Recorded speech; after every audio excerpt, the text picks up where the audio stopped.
Dan hari ini kita juga akan belajar mengenai keluarga.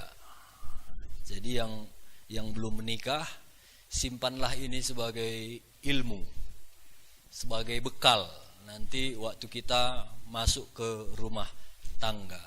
Belum menikah, mau menikah? Yang udah menikah jangan jawab ya. Yang belum menikah, apakah mau menikah? Amin. Coba lihat dulu kiri kanannya wajah-wajah orang-orang yang sudah menikah. Masih maunya kamu menikah?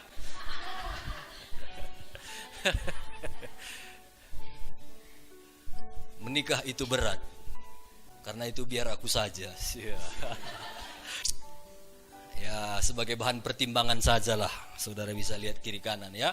Nah, saya dulu menikah umur 30.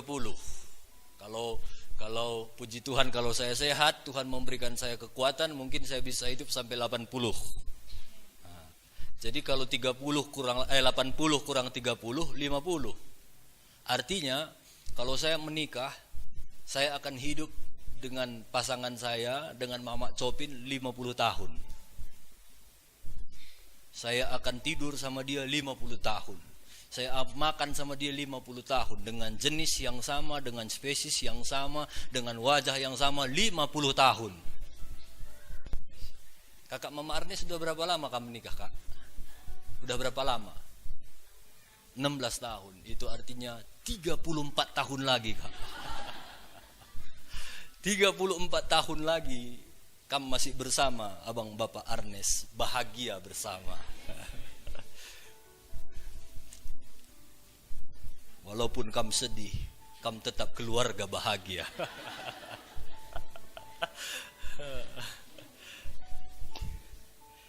Jadi itu ya, jadi maksud saya 50 tahun itu enggak lama, enggak cepat, lama, panjang. Artinya makanya kita mau mempersiapkan sesuatu yang baik. Kalau belum menikah, yang belum menikah, ini menjadi satu hal masukan buat saudara-saudara bahwa 50 tahun itu nggak cepat, lama. Jadi persiapkanlah pernikahan sebelum saudara menikah. Kalau yang udah terlanjur, ya apa boleh buat. Marilah kita mempersiapkan pernikahan kita supaya tetap baik, supaya tetap maju bersama Tuhan. Jadi di gereja, di rumah Tuhan, di firman Tuhan tidak ada perceraian. Tuhan membenci perceraian. Saya sebagai hamba Tuhan sampai mati saya tidak akan pernah menandatangani perceraian. Karena saya bukan hamba perceraian. Saya hamba disuruh Tuhan memberkati, bukan menceraikan. Jadi Tuhan gak suka perceraian. Jadi selama kita hidup, marilah kita sama-sama menikmati pernikahan kita. Ya. Nah, ada beberapa hal, ini hanya kata pengantar saja. Pertanyaan saya buat yang sudah menikah, masihkah kita bercanda di rumah tangga kita masing-masing? Masih ya? Masih Om. Masih seringnya kami bercanda, tapi lebih sering kami berantem. Jadi sering-seringlah bercanda. Aduh, kalau aku bercanda Om, bercanda aku sama istriku, datang istriku, nggak lucu katanya. Jadi udah malas aku bercanda katanya. Jadi itu hanya kata pengantar. Nah, yang kedua, masihkah kita ada kebersamaan suami istri? Masihkah makan bersama? Atau kamu makan di luar, aku belakangan? Masihkah kita duduk bersama, bercerita tentang anak-anak kita? Itu hal-hal kecil, tapi saya pikir itu harus terus kita kerjakan suami istri. Saya semalam di kantor kerja, datang istri saya bawanya laptopnya, dia juga mau kerja. Dia kerja di samping saya kerja di meja belajar. Pas dia mau ngeprint, kebetulan printer di meja saya, di meja kerja saya. Dia bilang, aku mau numpang ngeprint Pak katanya. Lalu dia ambil laptopnya, dia taruh mejaku, diambilnya kabelnya, dimasukkannya, berdiri dia gini. Ini meja berdiri dia gini-gini. Aku duduk di belakangnya. Lalu ku tarik perutnya, duduk kupangku dia. Jadi itu kebersamaan. Itu masih terus sampai hari ini kami lakukan. Jadi Bapak Ibu pun lakukan. Jangan ada istilah, ya ngomei ya, kita tua, kita buang ngomei. Nah, itu dibuang. Itu orang itulah. Kita jangan begitu. Biarpun udah bulang-bulang, tetap harus bersama. Nah, Keterbukaan, masihkah suami istri kita terbuka? Besen lengah. Harus terbuka. Masihkah kita berani suami atau istri, kita kasih istri atau suami kita handphone kita? Masih, puji Tuhan. Aduh, kalau suami ke kamar mandi pun dibawanya handphonenya, itu perlu dicurigai itu. Jadi harus saling terbuka. Saya suami istri kami punya password, punya kode di handphone. Tapi istri saya tahu kodenya, saya juga tahu kode handphonenya. Hanya karena kami pakai kode supaya kalau terletak, tercecer, ini nggak bisa sembarangan dibuka orang. Supaya orang tidak gunakan ini sembarangan. Hanya itu saja gunanya.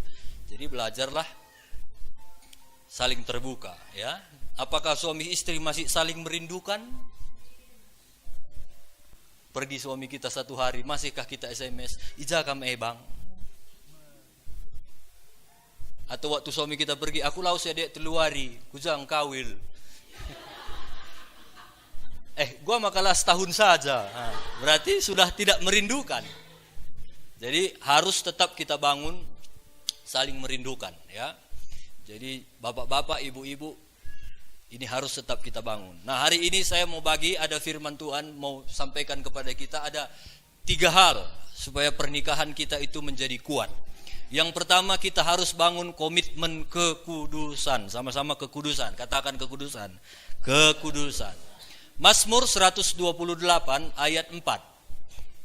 Sesungguhnya demikianlah akan diberkati orang laki-laki yang takut akan Tuhan. Jadi ini bukan hanya untuk laki-laki, tapi perempuan juga. Sesungguhnya demikian akan. Berarti kalau kita pakai bahasa Indonesia yang benar, ini belum. Akan diberkati kalau laki-laki perempuan takut akan Tuhan. Ternyata kalau suami takut Tuhan, istri takut Tuhan, keluarganya bukan hanya kuat, tapi akan diberkati oleh Tuhan. Amin. Nah, jadi takut akan Tuhan itu simpelnya artinya begini. Sadar Tuhan ada. Kalau kamu sadar Tuhan ada, itu artinya kamu takut akan Tuhan. Kalau istri-istri kita sadar Tuhan ada, kita nggak akan mainkan uang belanja. Askain dari sana nggo keri, labias pay, padahal nggo lit susun do. Sama juga suami, kalau kita nggak sadar Tuhan ada, janari kamendai kedai. Padahal entah udah kemana kita. Uga makam laut, pecahkan dari ban motor. Padahal bukan pecah. Tapi kita nggak jujur. Kenapa? Karena kita nggak sadar Tuhan ada. Selama kita suami istri sadar Tuhan ada, maka kita akan jujur. Kita nggak akan selingkuh. Apalagi 2 lingkuh. Apalagi 3 lingkuh. Kita nggak akan korupsi. Kita akan jujur selama kita sadar Tuhan ada. Yang selingkuh itu sekarang bukan laki-laki, perempuan pun banyak sekarang selingkuh. Ada satu ibu-ibu, dia cerita sama kami. Doakan aku om, katanya. Kenapa? Udah mulai ada yang aku suka. Masih ada suaminya. Perempuan. Jadi bilang kiri kanan, laki-laki perempuan sama aja nya bilang. Jadi kita harus bertobat. Kalau kita mau pernikahan kita kuat, yang pertama kita harus bangun komitmen, janji hidup kudus. Hidup kudus artinya takut akan Tuhan. Walaupun istri kita nggak tahu, kita tahu Tuhan ada, kita takut akan Tuhan. Walaupun suami kita nggak tahu, kita sebagai istri takutlah akan Tuhan. Itu yang akan membuat keluarga kita kuat. Jadi jangan lagi main belakang-belakang. Bilang kiri kanan, ulanai kita main belakang teman. Itu akan membuat kita kuat, ya. Jadi belajar jaga kekudusan. Yang kedua, kita yang pertama tadi kalau mau kuat pernikahan jaga kekudusan dengan takut akan Tuhan. Yang kedua, kita harus komitmen menerima penerimaan pasangan kita apa adanya. Jadi bagaimanapun keadaan kita, terimalah dia apa adanya. Kalau kita sudah menikah dengan seseorang, menikah dengan istri kita sekarang, menikah dengan suami kita, jangan lagi punya pikiran kata cerai itu dibuang dari kamus kita. Yang ada sekarang, aku terima dia apa adanya. Bagaimanapun keadaannya. Kalaupun dulu dia cantik seperti gitar Spanyol, sekarang udah kayak botol terbalik, aku akan terima dia apa adanya. Kalaupun dulu calon suami kita six pack, otot, sekarang udah one pack, kita terima dia apa adanya. Itu namanya penerimaan. Jadi itu harus ada di dalam rumah tangga kita, ya. Kejadian 2 ayat 7. Saya mau terangkan bahwa manusia itu, laki-laki perempuan itu berbeda. Kejadian 2 ayat 7. Dan nanti disambung ayat 21 22. Kejadian 2 ayat 7. Ketika itulah Tuhan Allah membentuk manusia itu dari debu tanah.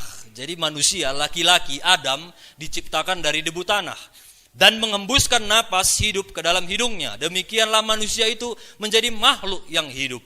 Lalu ayat 21, lalu Tuhan Allah membuat manusia itu tidur nyenyak. Ketika ia tidur, Tuhan Allah mengambil salah satu rusuk daripadanya lalu menutup tempat itu dengan daging. 22.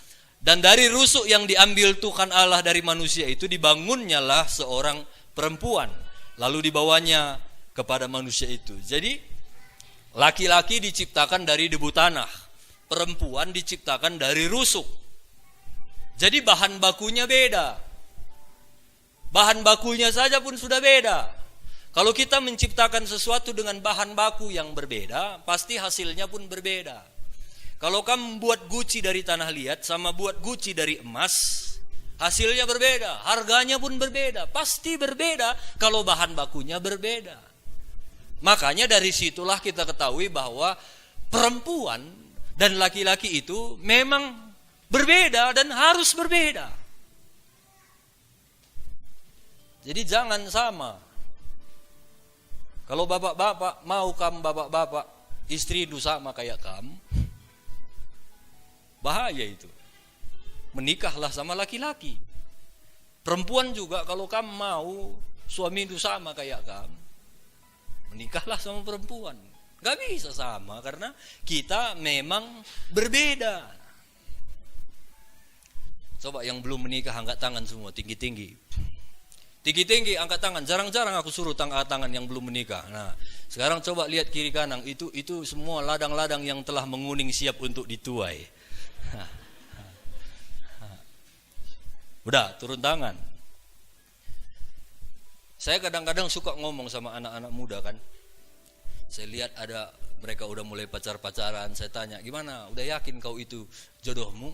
Karena saya melihat ada beberapa perbedaan. Kalau saya nggak kasih tahu, mungkin kedepannya itu akan jadi masalah buat mereka. Sebagian anak muda akan jawab gini, sudah om, aku yakin ini dari Tuhan katanya. Tanyalah mama-mama di sini, mungkin sama kayak dia dulu muda. Dia pun dulu berkata, yakin aku ini dari Tuhan om. Dan sekarang setelah 20 tahun menikah, aku yakin ini bukan dari Tuhan.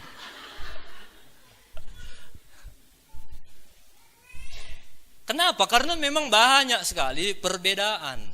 Jadi kalau bapak ibu kita menikah dan berbeda, nggak salah itu. Pasnya itu. Karena kita memang berbeda. Saya akan baca satu ayat, Kejadian 2 ayat 24, Kejadian 2 ayat 24. Sebab itu seorang laki-laki akan meninggalkan ayahnya dan ibunya dan bersatu dengan istrinya sehingga keduanya menjadi satu daging. Jadi menikah itu untuk menjadi satu. Untuk apa menjadi satu? Untuk saling melengkapi. Kalau saya membimbing orang yang mau menikah, saya akan selalu bilang, kalau kalian nanti menikah, kalian akan menjadi satu. Artinya keluarga kalian pun jadi satu. Nggak ada bapakmu, nggak ada mamamu, tapi itu bapak kalian sama-sama. Bapak yang laki-laki, bapakmu, aku bilang sama yang perempuan. Bapak yang perempuan, orang tua yang perempuan, orang tuamu. Jadi satu. Uang pun jadi satu. Semua jadi satu. Itu artinya menikah. Menikah artinya menjadi satu dan saling melengkapi. Ada orang bilang, "Om, kami mau cerai, Om." "Kenapa pula kau cerai? Padahal dulu kau janji kau akan hidup saling melengkapi. Kenapa sekarang cerai?" "Udah selesai saling melengkapinya, Om." "Maksudmu?" "Dulu saya menikah, saya banyak utang, dia punya banyak uang. Sekarang utangku udah beres, udah saling melengkapi kali." Bukan begitu. Saling melengkapi artinya kalau dia lambat, kita tolong yang cepat. Kalau dia kurang, kita tambahi. Itu artinya saling melengkapi. Saling menolong, saling menguatkan. Sekarang coba yang sudah menikah, bapak-bapak, ibu-ibu, nggak usah tulis di kertas, tulis saja di pikiran kita. Coba sekarang ingat-ingat pasangan lu, ingat suami lu, ingat istri lu. Jangan istri orang, jangan suami orang. Ingat istri lu, udah kamu ingat istri lu, coba ingat suami lu, coba tuliskan di sini kekurangannya. Apa-apa saja kekurangannya. Coba kamu tulis. Ya, jangan kamu lihat aku. Coba ingat-ingat suami itu apa kekurangannya ya, tulis di sini. "Aduh, suamiku itu nggak teliti, Om." Mungkin ada yang bilang, "Aduh, kalau suamiku terlalu teliti. Karena terlalu teliti, buat kami lalap. Jasian, gopek, balik gopek nrai, terlalu teliti." Nah, ada yang begitu kan? Nah, "Aduh, kalau istriku itu pemboros, Om. Kai siti adi ngulit sen, kai pelaman tukurina." Nah, itu kekurangan, tulis. Ada pula yang bilang, "Adi aku lang teman," kata bapak-bapak pula. "Adi ndeharaku, iya, adi nagangi sen mekes keluarna. Adi go masuk bagi nurung masuk bubu, masuk ncabaci, darat lanai banci." Kalau uang udah sampai sama istriku, udah susah keluarnya. Nah, terserah, itu kekurangan. Mungkin ada yang bilang, "Aduh, kalau pasanganku sensitif kali, Om. Sikit-sikit sensitif, sikit-sikit perasaan." Ya dia kulang, laka berperasaan pe bapak sianu handai. Nah, itu kelemahan. Coba tulis semua kelemahannya di sini. Udah? Udah kamu tulis kelemahannya di sini? Sudah? Nah, dengar baik-baik. Semua kelemahan-kelemahan yang udah kamu tulis di situ, kelemahan istri itu, kelemahan suami itu, tanpa kamu sadar, itulah kekuatan itu. Sekali lagi, semua kelemahan-kelemahan pasangan du yang ada di sini, tanpa kamu sadar, itulah yang menjadi kekuatan du. Saya kasih contoh. Istri saya itu, dia kelemahannya kalau menurut saya, dia orangnya kurang hati-hati, kurang teliti. Misalnya mau letakkan kunci, kadang suka meletakkan di meja, letakkan handphone, letakkan surat. Yang bagiku itu penting, bagi kami itu penting, suka meletakkan di mana-mana. Bagiku itulah kelemahannya.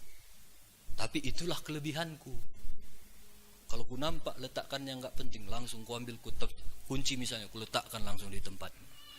Kalau ada misalnya yang surat-surat penting, ku nampak tercecer, simpan di tempat yang penting. Tanpa aku sadar, itulah kekuatanku. Dan Tuhan selalu kasih yang kayak gitu-gitu. Tuhan kasih suami yang lemah di A, tapi Tuhan kasih istri yang kuat di A. Nah, jadi bersyukurlah kalau pasangan du itu ada kelemahannya, karena itulah kekuatan du. Bersyukurlah kamu punya suami yang mungkin pelupa, karena Tuhan ciptakan kamu untuk mengingatkan dia, pengingat, penolong. Jadi itu makanya dua berbeda bisa menjadi satu, artinya saling melengkapi, bukan saling menjelekkan. Firman Tuhan gak pernah suruh saling menjelekkan. Itu makanya gimana pun jeleknya pasangan du, gimana pun jeleknya perbuatan istri du atau suami du, jangan dijelek-jelekkan. Kalau udah jelek gak usah dijelek-jelekkan. Kalau kamu jelekkan, kamu sama meludah ke langit. Beh nih du, kualah di laki pun dai, pueh, gimana lah istriku nggak beres, pueh nih, nah, muka pun kena. Jadi nggak usah dijelek-jelekkan, saling melengkapi, saling melengkapi. Makanya bersyukurlah kita dari dua orang yang berbeda. Bersyukurlah kamu kalau kamu suka memberi, pasangan itu pelit. Nah, itu jodoh itu. Kalau dua-duanya kamu suka memberi, idah dukalah mekuah hati mekuah berikan, mekuah hati mekuah bangkrut.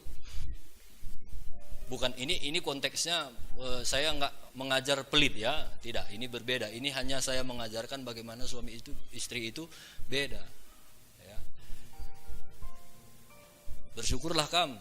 Biasanya itu ada satu orang kalau nggak suami, kalau nggak istri, biasanya kalau istrinya cepat, nah biasanya suaminya lambat. Kalau suaminya cepat, biasanya istrinya lambat. Bersyukurlah kamu punya suami atau punya istri yang lambat kalau kamu cepat, karena kamu saling melengkapi. Kalau dua-duanya lambat, waduh bahaya juga kan. Mau naik pesawat, kepada penumpang, masih di bawah, lambat tinggal pesawat. Jadi pasti selalu berbeda. Ya. Bersyukurlah kamu kalau punya suami yang kadang-kadang kamu merasa nggak punya perasaan. Kamu orangnya sensitif, sikit-sikit. Bersyukurlah kalau punya suami yang kadang-kadang sepertinya nggak ada perasaannya ini kita bilang. Itu namanya jodoh. Kalau dua-duanya sensitif, bisa nggak kamu bayangkan suami itu pun sensitif, kamu pun sensitif. Ada masalah, radu kena jengandung dua. Gua lah si bane itu orang. Nggak selesai masalah, aduh cepat mati kalau kayak gitu. Bersyukurlah ada suami, sabar kamu, jangan cengeng. Jangan cengeng. Nah, jadi kuat, saling melengkapi. Kalau dua-duanya pun nggak punya perasaan, ribut juga kan. Engkau lali perasaan, wah, dua-duanya keras. Jadi selalu ada gunanya saling menutupi. Ada orang yang mau romantis, kemana-mana pun mau sama pasangannya, mau sama suaminya, mau istrinya, mau kemana pun digandeng, tidur pun gandengan tangan. Orang-orang yang seperti itu pasti akan ketemu dengan pasangannya yang gak romantis. Sidik kelpela romantis. Kalau dua-duanya romantis, bahaya. Di gereja duduk ras, enggak kari. Lane boya fokus. Bawa mobil pun, enggak sayang gua. Mana terjadilah banyak kecelakaan. Jadi Tuhan kasih satu romantis, satu enggak. Supaya saling melengkapi. Jadi kita harus mengerti itu ya, dan Tuhan itu pintar. Dia akan selalu menempatkan kita dengan orang-orang yang berbeda. Jadi yang pertama, kita harus jaga kekudusan dengan takut akan Tuhan, suami istri. Yang kedua, kalau pernikahan kita mau kuat, kita harus saling menerima pasangan kita apa adanya. Kalau udah menikah nggak ada istilah tukar tambah, nggak ada. Kalau udah menikah udah sampai mati. Terima dia apa adanya. Bagaimanapun keberadaannya, terima dia apa adanya. Penerimaan, komitmen penerimaan. Dan yang terakhir, kalau rumah tangga kita mau kuat, kita harus komitmen menabur kebaikan. Menabur kebaikan. Efesus 2 ayat 10. Efesus 2 ayat 10. Karena kita ini buatan Allah, diciptakan dalam Kristus Yesus untuk melakukan pekerjaan baik yang dipersiapkan Allah sebelumnya. Ia mau supaya kita hidup di dalamnya. Efesus 2 ayat 10, kita ini buatan Allah diciptakan untuk melakukan perbuatan baik. Pernikahan itu perlu menabur kebaikan. Suami-suami perlu menabur kebaikan kepada istri. Istri-istri perlu menabur kebaikan kepada suami. Saya melihat banyak orang begini. Dia bisa membaiki istri orang, dia bisa berbuat baik sama panti asuhan, dia bisa berbuat baik sama semua tetangganya, tapi dia nggak bisa berbuat baik sama istrinya. Dia bisa berbuat baik sama suami orang, dia bisa berbuat baik sama tetangganya, dia bisa berbuat baik sama orang gereja, dia dikenal baik, tapi nggak bisa berbuat baik sama suaminya. Dari ini Tuhan suruh kita berbuat baik, tabur kebaikan sama istri, tabur kebaikan sama suami kita. Jadi belajar berbuat baik. Ada penelitian dikatakan begini, perempuan itu kenapa dia menikah sama laki-laki itu banyak alasannya. Ada karena laki-laki itu ganteng, itu ada beberapa persen, gak banyak. Ada karena pintar, ada karena kaya. Makanya perempuan-perempuan kan suka berdoa, Tuhan yang belum menikah, berikanlah aku pria yang baik, yang takut akan Tuhan. Kalau bahasa rohaninya, berikan aku imamat yang rajani. Yang datang si mamat yang miskini. Nah, itu doa wanita biasanya. Dan ada satu penelitian dia bilang, sebagian besar kenapa wanita itu akhirnya menikah sama laki-laki itu karena ditemukan laki-laki itu baik. Itu yang paling banyak. Kenapa kamu menikah sama dia? Karena dia baik. Karena dia baik. Karena dia baik. Baik, udah berapa tahun menikah? 2 tahun ya, 2 tahun menikah. Kamu tahu kenapa dulu Juli suka sama kamu? Bukan. Kalau kutanya pun Juli hari ini karena dia lihat 2 tahun lalu kamu ditemukan baik. Bukan hanya nama, sifat nu baik. Sama dengan bapak-bapak di sini. Kalau saya tanya, udah berapa tahun? 30 tahun. Kenapa kamu dulu menikah? Pasti karena 30 tahun lalu ditemukan bapak itu baik. Sekarang nggak tahu, aku tanya istrinya lah kan. Tapi dulu karena ditemukan baik. Jadi kita harus mengerti bahwa kita perlu menabur kebaikan. Saya ketemu dengan beberapa orang juga cerita gini, aku dulu sebenarnya nggak cintanya sama dia, cuma karena dibaikinnya aku selalu datang dia, baik dia, akhirnya rasa cinta itu tumbuh. Kenapa? Karena kebaikan. Jadi waktu kita menabur kebaikan, cinta itu akan tumbuh. Jadi perlu untuk menabur kebaikan. Saya percaya begini, semua yang kita baiki akan berubah. Jadi kalau ada kamu di sini ibu-ibu yang suami kamu merasa belum berubah, terus baikin dia. Baikin dia. Baikin terus dia. Sama juga bapak-bapak, kalau kamu lihat ada istri belum berubah, terus bapak-bapak baikin dia. Baikin dia. Baikin dia. Jangan balikin, beda itu Pak. Balikin. Baikin. Barang yang sudah dibeli tidak boleh dikembalikan ya. Jadi dibaikin saja. Dibaikin saja. Dibaikin. Ibu-ibu juga dibaikin saja suami. Apa Om yakin kalaupun saya baikin suami saya akan berubah? Buktinya ini udah 12 tahun. Aku udah baikin 12 tahun. Apa Om yakin? Aku tetap yakin firman Tuhan. Firman Tuhan pernah bilang begini, semua akan berubah, semua sementara, semua tidak akan tinggal tetap. Hanya Tuhan Yesus yang tidak berubah. Kalau suami itu udah lama pun kamu berdoa belum berubah-berubah, saya masih tetap yakin dia akan berubah. Jadi semua masih bisa berubah. Beberapa minggu lalu kita lihat ya kesaksian pendeta Roni Suja. Itu berapa tahun? 15 tahun. Kacau. Istrinya masih ada, dibawanya pula dibawanya pula wanita lain, sampai anak dari istrinya yang lain itu pun dibawanya. Suruhnya istrinya yang besarkan. Itu pun dia tetap bertahan berdoa kepada Tuhan. Berubah juga. Jadi bilang kiri kanan, masih bisa berubah semua teman bilang.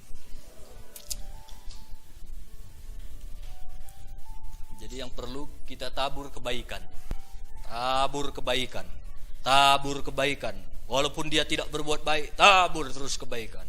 Tabur kebaikan, pasti akan ada perubahan. Kejadian 2 ayat 18. Kejadian 2 ayat 18.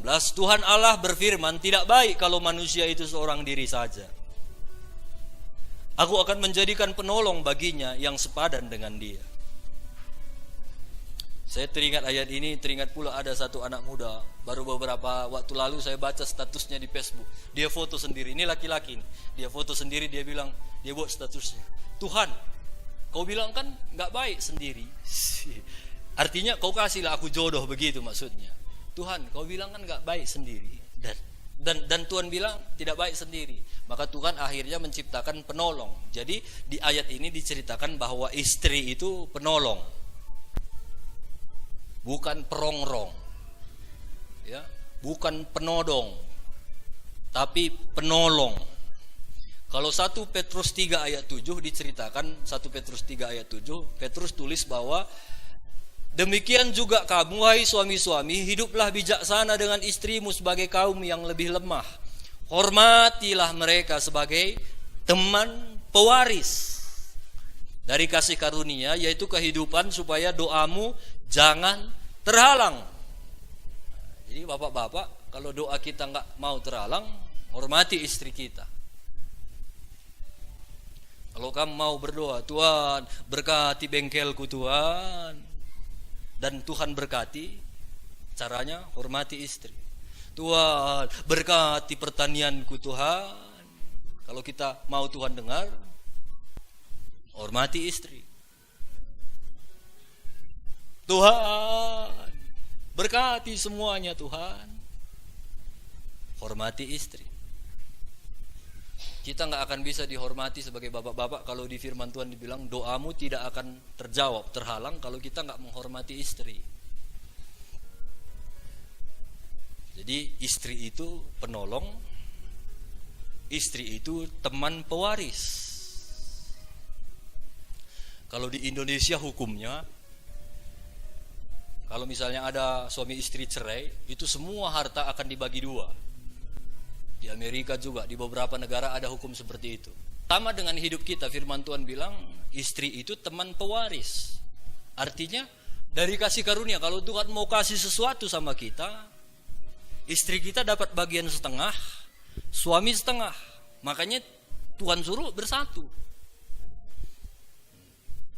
Betapa lemahnya kita laki-laki atau perempuan ketika kita tidak bersatu, tidak hormat, tidak mengasihi suami istri. Jadi setengah langsung kekuatan kita hilang. Tapi betapa kuatnya kita kalau kita bersatu. Ya, jadi itu perlu. Di dalam Maliaki 2 ayat 13, di situ juga diceritakan istri itu siapa? Ada penolong, ada teman pewaris. Tapi di Maliaki 2 ayat 13-14, dan inilah yang kedua, saya langsung aja ke 14. Dan kamu bertanya, oleh karena apa? Oleh sebab Tuhan telah menjadi saksi antara engkau dan istri masa mudamu yang kepadanya engkau tidak setia, padahal dialah teman sekutumu dan istri seperjanjianmu. Jadi di sini diceritakan bahwa istri itu teman sekutu, teman seperjanjian.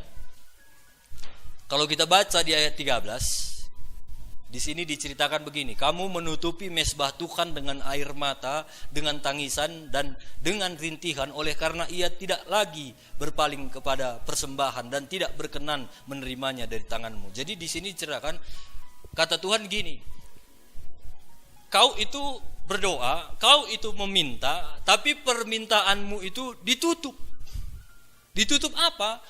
Ditutup air mata, ditutup tangisan, ditutup rintihan. Lalu si suami itu nanya, maksudmu bagaimana? Lalu Tuhan bilang, karena engkau tidak setia kepada istrimu. Jadi doanya itu terhalang karena ada tangisan, rintihan istri kita. Bapak-bapak mau diberkati Tuhan? Amin. Ibu-ibu bilang, jangan lagi membuat saya menangis. Karena mau gak mau itu semua ada kaitannya. Jadi makanya Tuhan suruh kita untuk saling mengasihi, saling menghormati. Ya, jadi kejadian itu istri sebagai penolong, Petrus bercerita istri itu sebagai teman pewaris, Maliaki bercerita bahwa istri itu teman sekutu, teman seperjanjian.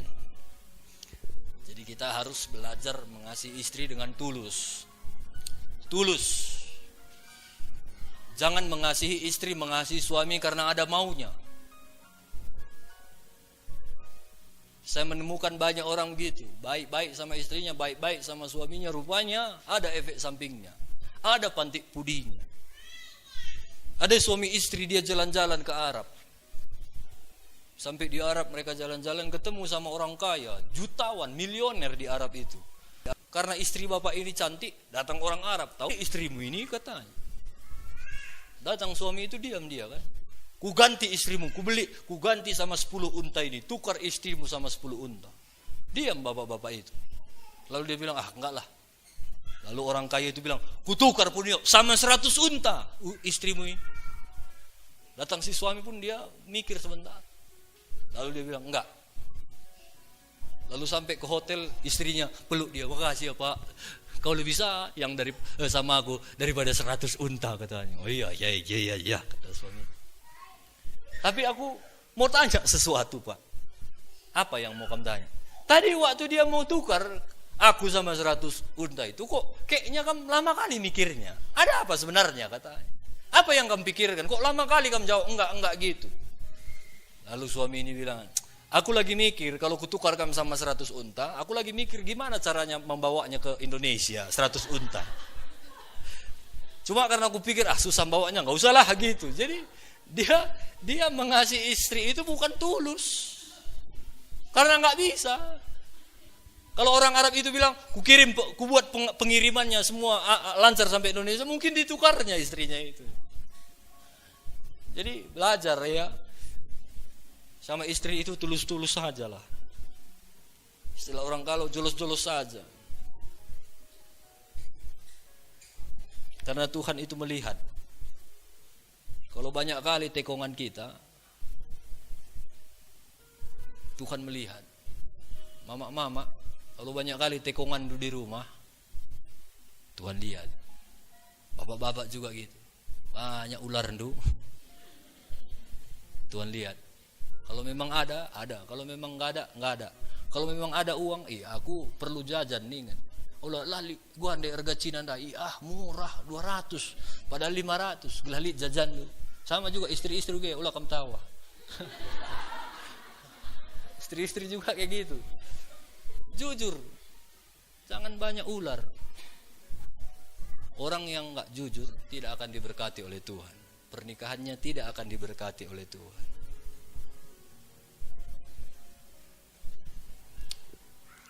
Ada juga perempuan dia bilang, nyesal pun aku menikah samamu, katanya sama suaminya. Kenapa?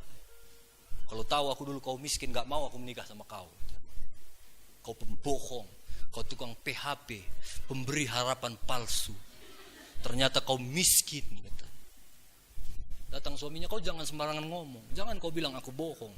Udah dari dulunya aku bilang, aku ini gak punya apa-apa. Waktu kita pacaran, aku bilangnya sama kau, sayang, hanya kau lah segala-galanya. Datang kau bilang so sweet. Karena memang aku gak punya apa-apa, hanya kau lah segala-galanya.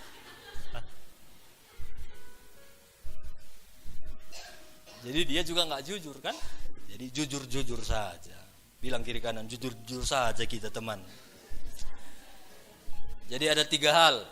Kalau pernikahan kita mau kuat, yang pertama kita harus bangun komitmen kekudusan, takut akan Tuhan. Suami, istri, takutlah akan Tuhan. Yang kedua, komitmen penerimaan. Biar bagaimanapun istri kita, suami kita, terima dia apa adanya. Dan yang ketiga, kalau keluarga kita mau kuat, belajar komitmen, bangun, tabur kebaikan. Tabur kebaikan. Apapun yang dilakukan, terus tabur kebaikan. Kalau kamu menabur, satu saat kamu pasti menuai. Firman Tuhan bilang, orang yang mencucurkan air mata, mungkin kamu sekarang mencucurkan air mata, akan menuai dengan bersorak-sorai. Itu janji Tuhan. Jadi terus tabur kebaikan. Percayalah, Tuhan kita Tuhan yang tidak mati. Dia hidup sampai hari ini. Dan dia lihat apa yang kita tabur. Dan dia akan berkati semua apa yang kita tabur. Haleluya.